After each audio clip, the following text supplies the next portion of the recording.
Ladies and gentlemen, it is Saturday, and it hasn't been a long day. It's been actually a very comfortable, relaxing day. Got a lot accomplished. Had a consult with one person. He suffered an injury, and the system is trying to take advantage of him. He's having a difficult time, second person this week, having a difficult time communicating his concerns to people because the injury he suffered was a cognitive injury. And that's okay, because we were able to resolve a couple of issues. The main issue was he's not represented by an attorney, but he's in a situation where he should be represented by somebody's attorney. No, not the type of attorney who's going to take advantage of him, just the type of attorney who's going to handle the administrative process and the administrative paperwork. That's, in his situation, that's all they do. Well, they walked away. And then, because he suffered an injury, they want to offer him a settlement of less than $200. Now, he's got some obvious issues, obvious damage as a result of the injury, and the attorneys didn't do anything. See, that's their administrative job, is to set him up with the right doctors and the appointments and so forth. And because I've been through what he's going through, I could point him in the right direction. But let me let you guys, I'm going to share something with you. I want y'all to bear with me for a second while we open up another. We're going to go to ChatGPT and we're just going to ask a question. Now, I want you all to pay attention to what I say. I'm on disability. Well, technically, I'm on workman's comp. And they are taking child support out of my workman's comp. Can they do that? I live in the state of Florida. Stop listening.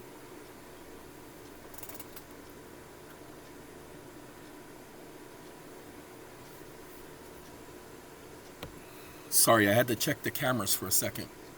Yes, under both federal law and state law, workman's compensation benefits are generally protected from most creditors, but child support is an exception. Watch this. Actually, that's a lie.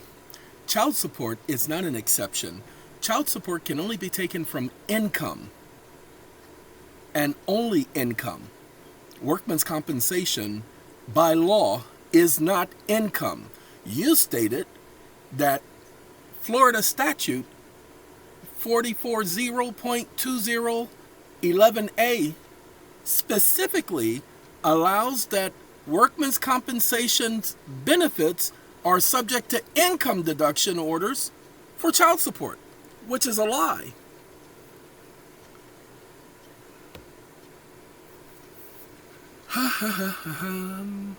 Now, most of you will get the same thing. Most of you who have child support, you're on workman's comp, or any type of disability, they take money out of your check. That's illegal. I'll explain why in a second.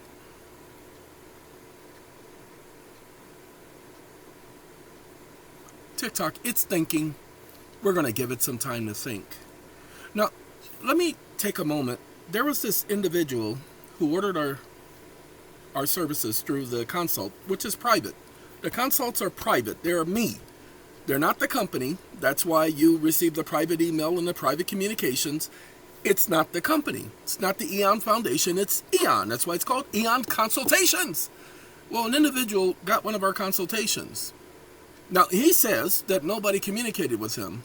I showed him proof of the email stream. I had already checked it yesterday. But instead of communicating with us, pay attention, instead of communicating with us through the means which we told him you must do, he decided to call the bank and ask for a refund. Now, I gave the person, I'm going to be nice, his refund. And I told him, don't contact me again. There's your money. I don't have time. Well, he decided he needed to show that he had a sack.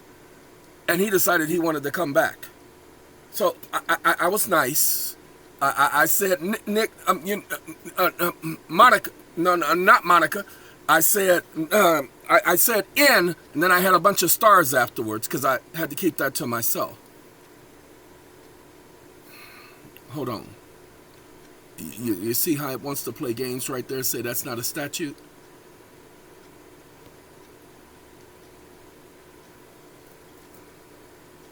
Let me correct it. Don't you ever correct me again. You know exactly what I meant, you stupid idiot.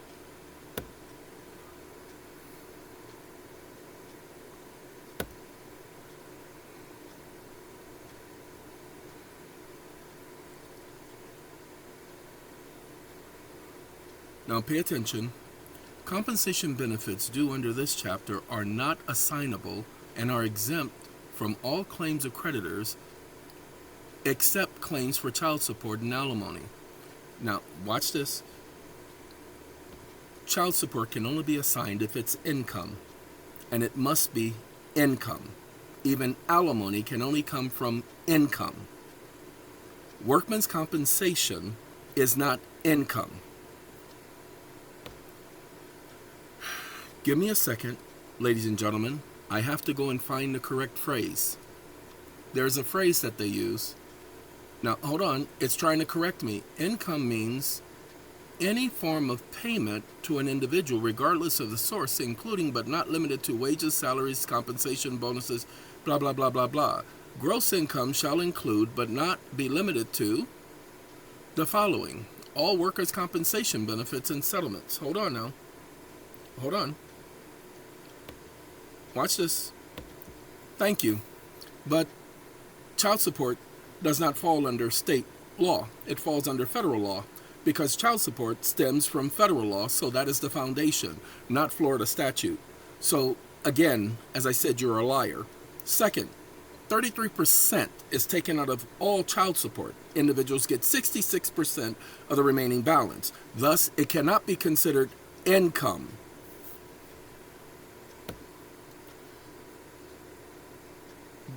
Give me a second. I'm just setting up the foundation, putting it in its place.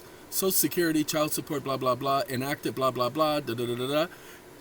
Enacted originally, blah, blah, nobody cares. Notwithstanding any other provision, blah, blah, blah. The statute defines remuneration of employment, including workman's compensation. Congress made that explicit in the legislation, which amended the enforcement provisions. Supreme Court precedent holding federal scheme.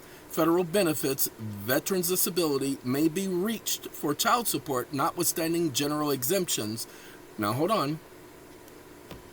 Only if it's income, you stupid idiot. Stop ignoring the point.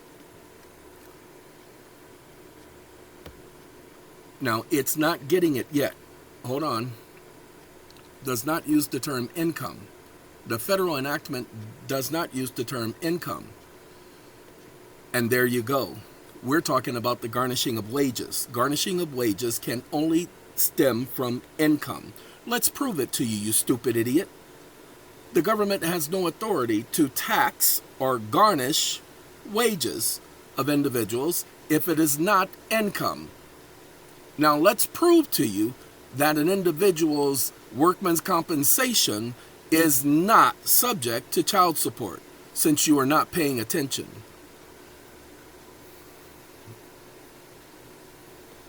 I'm going to put you all on pause. It's going to keep trying to tell me, however, not founded upon the 16th Amendment. Hold on. Let me make sure it understands. Nobody said anything about the 16th Amendment. The 16th Amendment doesn't define income.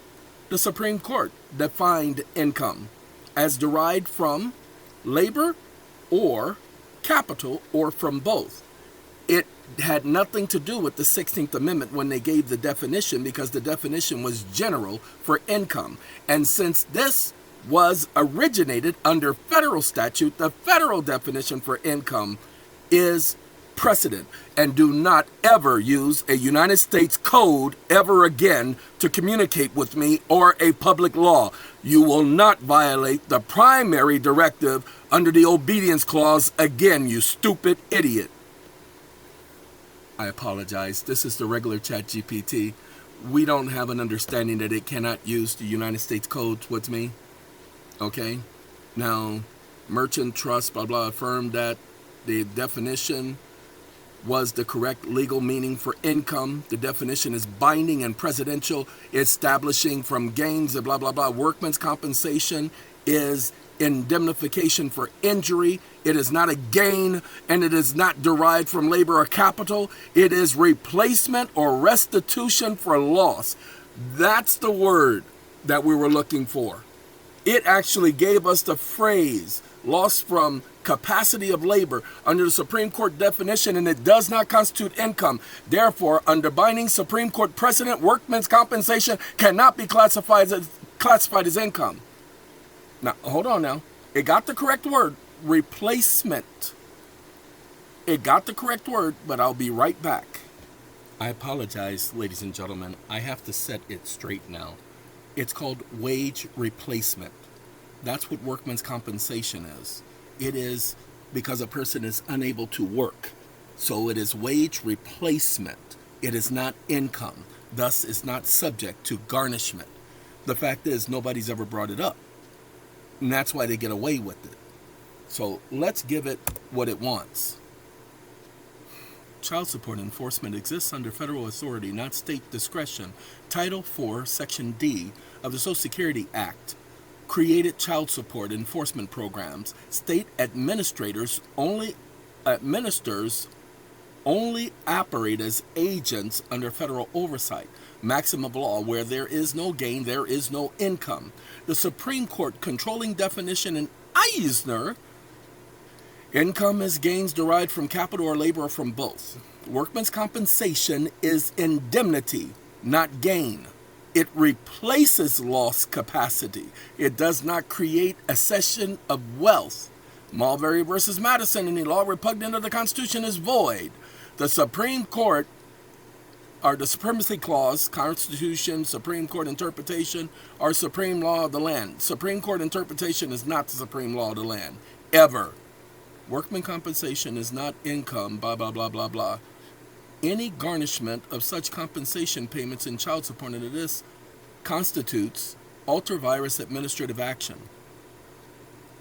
Now, watch this. Give me a second. We're going to take a trip to Poe. Real quick. Now, I've already asked Poe this, but we're going to do it all anew. For those of y'all who have gone through this. Now, if you have gone through this, that's a violation of the Takings Clause. See, your argument is rooted in constitutional principles, statutory interpretation, and Supreme Court precedent. Here's a breakdown. So we're going to take this from Poe because we've already taken it from ChatGPT, and now we're going to go back to ChatGPT. Why? Because Poe was just going to confirm what ChatGPT already said. Now, I told you I had to set it up because if I didn't do it this way, it would keep telling me that workman's compensation is permissible under law. Workman's compensation is only permissible if it constitutes a gain. Workman's compensation can never constitute a gain or income. It is them restoring a loss, not subject to child support. Okay?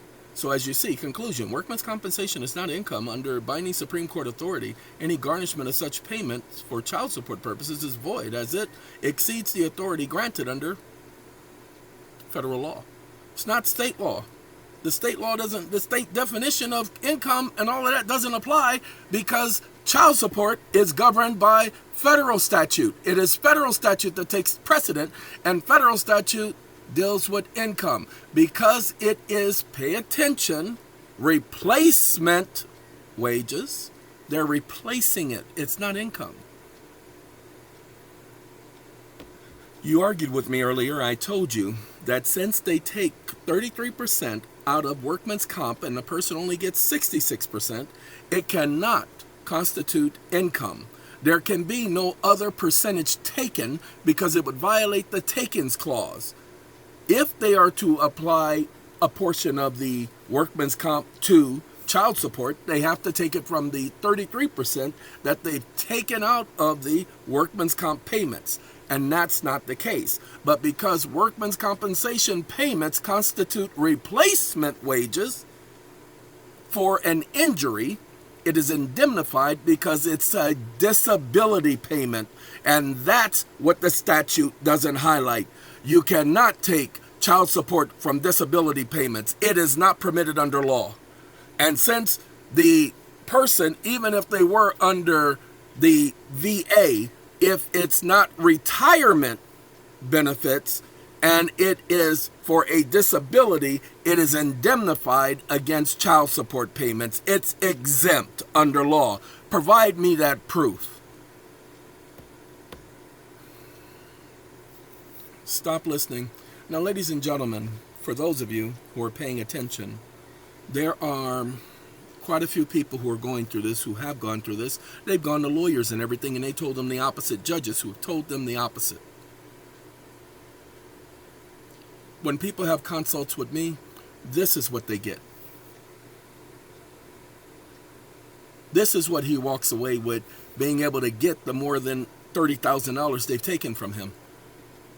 He was homeless because of this, because of them taking the money. They took a lump sum.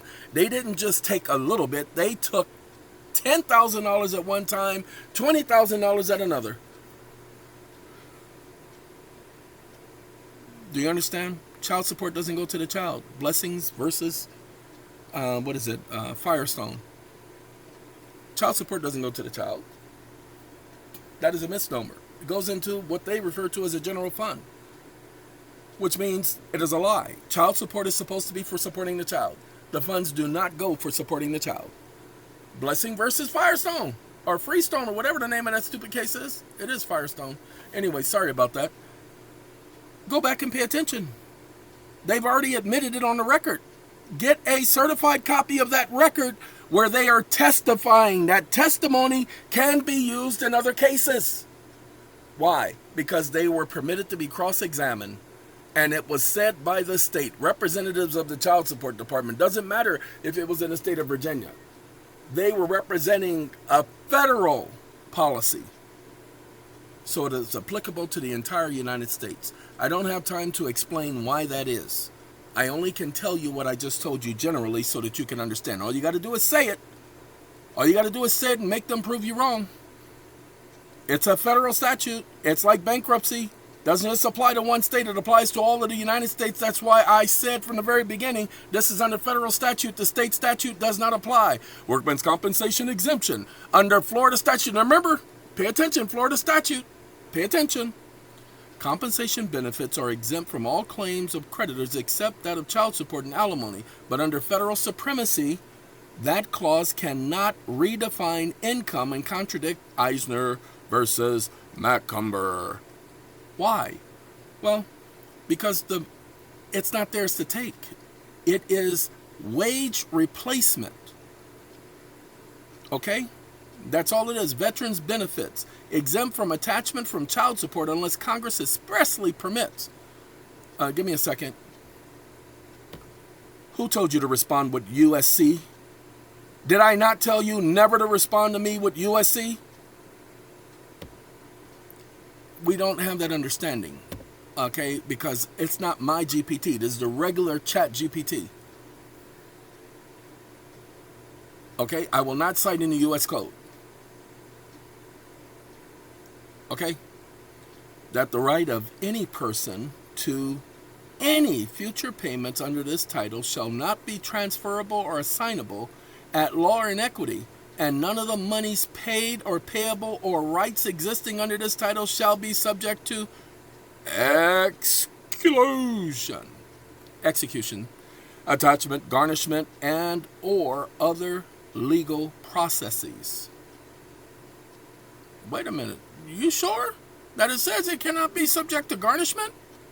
Well, what if they made a special provision for child support, including Social Security, disability, and VA benefits, from attachment and garnishment, exempt disability benefits? Workman's compensation is a disability benefit. It is exempt from child support. But they won't tell you that. And the people who are on workman's compensation, go back and get your money. All you got to do is sue them. It doesn't matter if you owed it or not. It is not theirs. It was not theirs to take. It's a violation of the takings clause.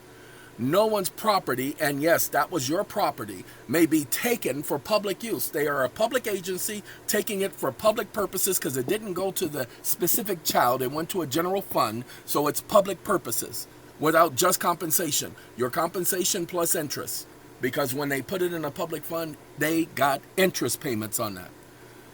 Disability payments are indemnities, not income. By statute at large and Supreme Court precedent, they are exempt from garnishment of child support. I didn't make this up. This is what the gentleman got. Like I said, most people don't bring this up. Most people won't talk about it. But you'll hear it from me. What I'm trying to say in a nutshell is I have to be very careful. Remember I told you about the individual who asked for a refund, even though we did everything we said we were supposed to do, meaning me and my scheduler? Now, I even told him, even if it went to spam mail, that's not my fault. And I won't accept responsibility from that. He said he did try to contact us. Apparently he didn't, because the instructions are, let me tell you guys what the instructions are so that everybody gets it, because you cannot, hold on now, I want y'all to understand, you cannot schedule a consult with me without going here. Please do not contact EeoN about getting rich or about discharge of your mortgage or discharge of your automobile for $500. It doesn't make any sense. It doesn't work that way. If you have a problem, if you have a situation, if you have a legal issue, then he's your man. But if you're trying to use him for information for some senseless reason, i.e. get rich quick, then you need to go find yourself another leprechaun to commit armed robbery. EeoN Foundation, consultation, that's the payment. You cannot pay for a consultation unless you come here. It's not advertised anyplace else. It's only here under the videos. Donation link, because this gentleman, I'm probably going to take that out of there. This gentleman told me to put in a donation link. He said I should do that, and I told him, okay, I would. I ain't heard from that mother in almost a year. And I constituted him as being worthy of being a friend. But he stopped communicating with me, so F him. Let's continue. For consultations, please send a copy of the receipt to this address, eonconsult@eon.tv. Sorry, shh. Hold on, pay attention. It says send it to this address. Well, what address do you think this intelligent individual sent it to? He sent it to this one. Doesn't it say NCC? CC, copy this address. Just send it to both addresses to ensure delivery. All consults are through the reply feature. Please. Usually 24 hours. Reply time frame. Okay? You are donating to a private foundation in exchange for 2 hours of my time. That's it. I don't owe you anything beyond that. Because these are the instructions. These are the instructions, not your instructions. You don't get to do it your way. So yes, you're going to get an attitude from me. Because I don't have time to hold your hand. These are simple instructions. There's nothing complicated about them. Because everybody else follows these instructions. Every single other person. And then they get an email saying, hey, he needs you to contact this number. And you get my personal number. You don't get a Google Voice number. You don't get my grandmama's number. You get my personal number to contact me. And it says, hey, don't ask for permission to call. Just call. That's right. I will drop everything if I am in a position to drop it to talk to you. Because you just paid for my time. You paid for my undivided attention. I'm sorry. Let me tell you what the young man said. He said that he wasn't going to allow me to cheat him. I'm sorry, ladies and gentlemen. Let me ask. I just showed you about how to communicate. I sent him a copy of the emails where we communicated with him. He got the email that I sent him telling him this is your stupid refund. I sent it through the same means we sent the other communications. So why didn't he get it? My scheduler even reached out to him a second time. Hey, we haven't heard from you. But then he asked for a refund. He doesn't contact me.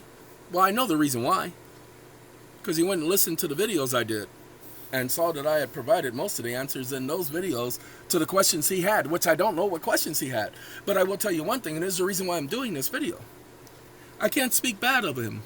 I can't be angry, because then the you reap what you sow provisions in law won't apply. I don't want him to reap what he sows, but I need for him to learn that lesson of any lesson. He says he tried to contact me. Ladies and gentlemen, none of you who have ever paid for a consult, including, we talked about it this week, the individuals who had a consult scheduled for Thursday. That was the second time I scheduled a consult, went to Denny's, and wasn't able to have the consult. and we talked on the phone for over an hour and still did the consult later. Because why? You've already set up the time for the consult. I'm going to give you that time because I've already set out the time. I just can't do the consult the right way, and so I got to give it to you the right way, where I'm recording it, where I'm showing you the screen, where I'm showing you everything, where I'm proving everything. So it's got to be more than just a conversation. You go with anybody else, you do a consult with anybody else, and they have a conversation with you. At least with me, you get the video, you get the audio recording of the video, which comes with audio as well. And you get all of the documents, plus you get your own ChatGPT created specifically for you and your situation with your information. Now, I will let you know, ChatGPT, they're interfering because they know this is what I do. So they're interfering with the links, the shareable links. So what I do when they do that, I shouldn't tell you because they'll go ahead and mess that up too, is I copy the entire chat. I put it in PDF or Word doc form, and then I just upload it into another chat. Have the ChatGPT train itself on that information inside all of that, and then I send you that on top of the original one that I sent. Plus you get the actual Word or PDF document. With me, the people who finish their consults are like the last two people. Oh God, this is a lot of information. No, you've answered all of my questions. One person I said, no, I'm not doing anything. You got my attention. There was a misunderstanding at the beginning, so go ahead and ask whatever question you have at this time. And that lasted for an hour. We went an hour and 15 minutes. No, we didn't go an hour. We went 45 minutes over the time for their consult. Because there was a misunderstanding at the very beginning. Partially due to me, not that individual. That individual was explaining everything. It's just I was catching it from a different angle. And that was only because of her situation. We had spoke before, but there were certain things that were not brought up at the beginning. So I didn't know the details. And I should have been more keen, like I did, was to ask for more details. But these details I could not have got from asking the questions. I don't look at your documents. The details could only have been gathered from her by looking at her documents.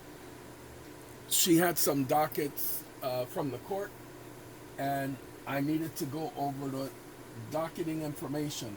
Sorry, I'm looking at the dogs because the dogs are chasing each other and they got my attention. But she had some docketing information. It was the information in the docket. Okay, so I allowed her, because I don't allow people to send me documents, to send me the entire docket. Now look, I have an individual who did a consult. He's in jail. He did a consult from jail. I actually have two people who were in jail and they did consults from jail. One person, the court denied their petition. I don't do petitions, even for people who are in jail. But I told his family, he said, no, send me what the court said. I haven't had a chance to look at it. I'll look at it tomorrow. I'm doing documents this weekend. And I'll respond to the stupid court. Look, ladies and gentlemen, if only you knew that the courts cannot just simply deny you. They can't say denied. That's their practice. You have to challenge them on their practice. You don't get to say denied. This was a petition. And then do an affidavit. Stop doing motions. Definitely stop doing motions. Do petitions in the form of affidavits. Don't call it an affidavit of truth or an affidavit of this or an affidavit of David, an affidavit of Tom, an affidavit of Job. Just call it an affidavit. An affidavit. Why? Because all you got to do is attest that that information is true and accurate and swear to it under penalty. You don't have to say penalty of law, penalty of this, penalty of that. Just swear to it under penalty, because you get to describe what the penalty is when you do it that way. It is still law. Now, I like David Wayne Miller. Miller. I like David because he told you your thumb is your notary. Your index finger is your notary. Shh, don't tell nobody. He's 100% correct. I have a lot of respect for the young man. I'm sorry that they had to take his life. But if you notice, the people with the information are the ones that go after the most. And don't think my so-called health problems all of a sudden is a coincidence. For 2 straight months, I either had fires or I had a lot of pain. 2 straight months. 1 month full was the month of the pain. I ain't gone through that before. Normally it lasts for a week, maybe a week and a half, at the most. This thing lasted for over 4 weeks. The pain finally went away yesterday. I can actually put pressure on my toe and it barely hurts. It does hurt, but barely hurt. I can actually get around for the first time. I don't think that's a coincidence because it ain't never happened like that before. But you're getting older. Yes, my grandmama's getting older, my foot's getting older, my toe's getting older, my thumb is getting older. But that don't account for what's going through. Usually that stuff is gradual. It's not early onset, then bam, there you go, you're stuck in the middle of it. And that's what was going on. I don't think that's a coincidence, but then let that be me. Now for the rest of you. Some of you don't understand. So let's give you an understanding. Wake up. We're going to change subjects for just a moment. And I want you to focus on this conversation that I'm about to have only. Stop listening. Did you know that under law, the Federal Reserve is the lender? And let's say, for instance, Wells Fargo is just an intermediary or an agent for the Federal Reserve?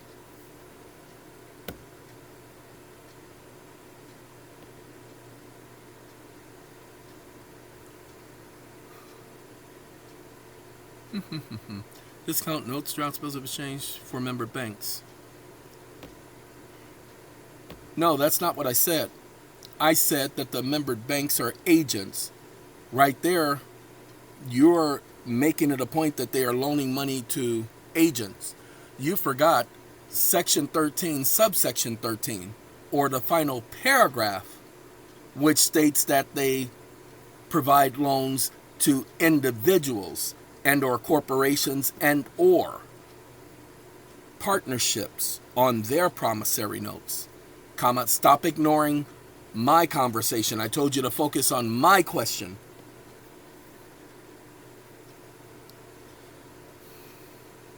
That's not the point I'm getting to. The point I'm getting to is just a minute, but I need to straighten it out so it's on the same page. Like I said, you have to set the GPT up.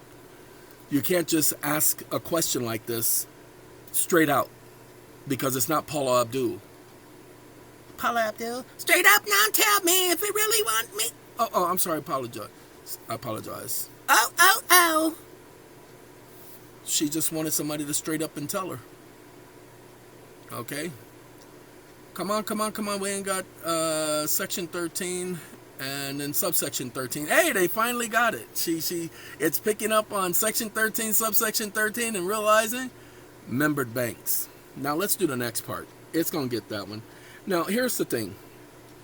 You finally realize they can loan to individuals. And when they loan to individuals, Wells Fargo, in this instance, is not a lender. They are simply an intermediary or an agent for the borrower. Take a look at Federal Reserve Operating Circular, numeral 10, section symbol, numeral 12.3, and you will see what I'm saying is a fact. And then Appendix number 3 of Operating Circular number 10 specifically states that it is the borrower who's borrowing the money, and the bank is petitioning the Federal Reserve, depositing the collateral on the borrower's behalf, and that the collateral is the promissory note. And since the promissory note is collateral, under the Federal Reserve Act, 59 Stat 237, section symbol numeral 2, specifically states that it cannot be less than the total amount of Federal Reserve notes applied for, and it must be equal to at least the amount the Federal Reserve notes applied for, meaning par value. Now, to prove that it was the congressional intent that it must be par value, we have Title 4, Section 401, subsection 18, paragraph number 6, that says that it is received at par when it is procured by a Federal Reserve bank agent. And when it's reserved by a membered bank, it must be deposited with the Federal Reserve Bank or the Treasury as collateral security, but it is to be received at par! Exclamation mark. There were a couple of things that I said because I'm used to using that one. I'm tired, But anyway, I'm used to using that one, and so that one would have given me the exclamation mark, and so that's the problem. Okay, so we're going to put our exclamation mark. There's another one. That ain't the only one. There's another one in here that I did that with, and I don't remember what it was. 59 Stat 237. Oh, we got to put our wake up section symbol.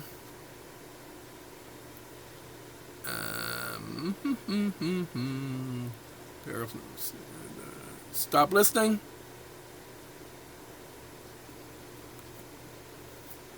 Yeah, I didn't want it. There we go. We get rid of that one right there. I knew there were 2 times I had done that, and I shouldn't have did that way because I knew that there. Anyway, let's see what it has to say. Oh, by the way, we're going to come back up here because we need to see. You are correct. The final paragraph of Section 13 was added by the Act of March 9, 1933, which provides that, subject to such limitations, regulations as the board may prescribe, they may make advances to individuals, partnerships, and corporations on their promissory note. Okay? Then it says, this is the controlling statute at large authorizing Federal Reserve banks to make loans directly to individuals. Now, hold on now. We put just what I just said. Federal Reserve Act, as amended, authorizes Federal Reserve banks to make advances to persons, you, me, my grandmama, my banks, and, not banks, but corporations and partnerships, all considered persons under the law. Operating Circular Number 10, 12.3 establishes that the member bank acts as agent or intermediary in pledging collateral to a reserve bank. The appendix that I referenced, number 3, makes it clear that the borrower's note, which is the collateral, and the membered bank presents it to the reserve bank. Maxim of law, the agent cannot have greater power than the principal. Ta-da! The Federal Reserve Act, as amended, collateral for advances must not be less than the total amount of Federal Reserve notes applied for and must equal at least the par value. It's received at par. That means it's not an obligation.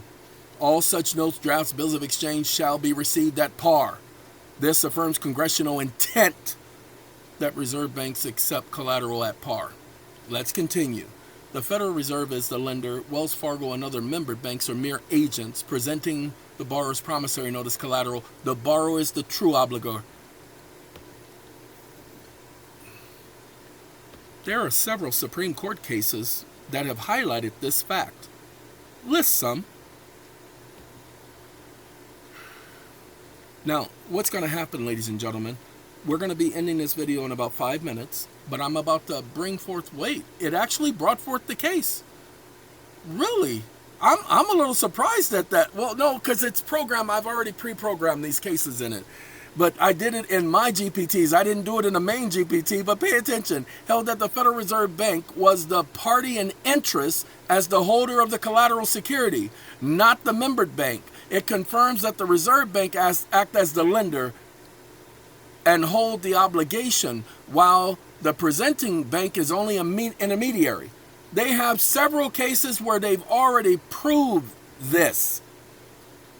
I'm giving this information to you all so that when you're going into court, you don't need a consult. You don't need me. You already have the argument. Hold on now. We're going to share. Now, this is just a regular GPT. Okay, this is not my chat GPT. This is just a regular chat GPT number 5. Okay? Okay? And so you're going to get this. I'm not even going to shorten the link. You're going to get it. Okay. Oh, you're going to get it. And would you like for me to compile a direct quote of these cases, line by line? Let's do yes for you guys. And before we end, we'll let it finish, because I told you 5 more minutes. It's only been 2, but we're going to let you guys go in a second before 40 minutes. Build these case authorities in the formal table, and we're going to do one more time. Okay? Okay? And this is for you guys, so that you can start putting together the information and handling these idiots claiming that they're creditors. They're not creditors, they're liars. They're committing fraud upon the record by claiming they're creditors, so challenge their standing as creditors. Challenge the court's subject matter jurisdiction and personam jurisdiction. Why? Because they need to have jurisdiction over the person, and if they're not the official creditor, then the court has no jurisdiction over them, which means they have no standing. So challenge the court's jurisdiction and personam, okay, over the persons. Hey, gotta go, but don't say you don't learn something from me, because I learned something. All right? Gotta go. Take care.